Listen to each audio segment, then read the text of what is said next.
you were born into farming, maybe married into it, have started an operation from scratch. It is important to share your story in agriculture. Well, this week on Dirt Diaries, first-generation FarmHER, Katelyn Duban, joins us to talk about her journey from city slicker to ag entrepreneur and how she's spotlighting female producers through the Rural Women Podcast. Her episode is available tomorrow wherever you stream your podcast, and she joins us now for a sneak peek. Katelyn, thank you so much. So we just mentioned in that headline, you married into agriculture. It was back in 2016. Your husband, a multi-generational farmer in Canada. How long? I've been reading up on you, and how long did it take you before you said, I am a farmer? Well, that came a little bit after I quit my job. When I got married in 2016, it was never my intention to be an active member of the farm. But that only took about 9 months into marriage. And I thought driving a tractor sounded way more fun than going into work in an office every day. So the title farmer came a little bit later once I felt a little bit more confident in what I was doing here on the farm. Yeah, what was the transition like? I can't imagine. A lot of people watching going, I would love to make that jump. I would love to make that leap. And maybe you could talk about that transition and what really made you want to start sharing your story. Yeah, absolutely. So I grew up in a city very close to where we live now and on our farm, but I was not accustomed to what the agricultural lifestyle was like and what farmers were actually doing in the community surrounding me. So I really jumped in with my boots on, and I really wanted to see what was happening in agriculture. And that started here on our farm. I started my agricultural journey on the lawnmower, and it worked my way up to the swather. And now we're in the middle of harvest right now. And this is the longest I've sat in my office since harvest has started.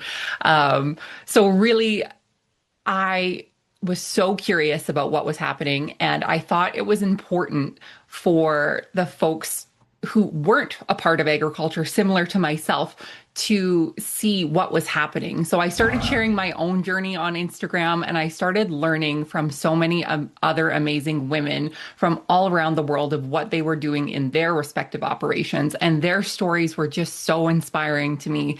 And I thought, more people need to hear these stories. So it happened on a very hot day in the tractor. I came up with this idea, like, why don't we share these stories, and exclusively women's stories? So that is where the idea of the Rural Women Podcast came from, which launched back in 2019.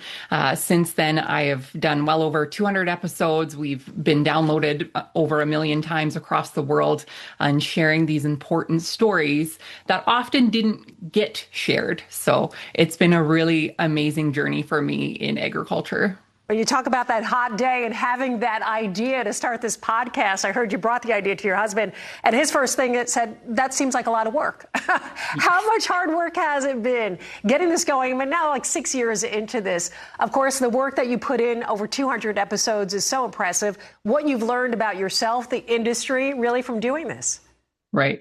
That is the one story I credit to him that he wasn't wrong with. It was a lot of work. It was a one-woman show for a really long time. And I would find women who were willing to share these amazing stories, record, edit, all of these things all by myself. And now I've been able to grow to an amazing team that I have here to be able to share these stories. But I think the biggest learning curve for me was really understanding the hesitancy of women sharing their stories in agriculture.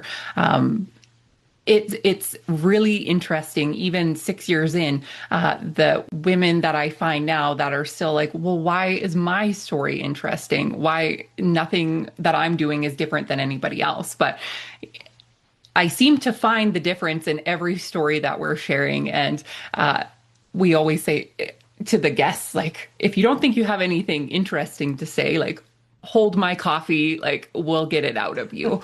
But I think the absolute amazing stories that I've been able to share have really inspired others to look into agriculture differently, whether they are a multi-generational farmer or they're just starting out.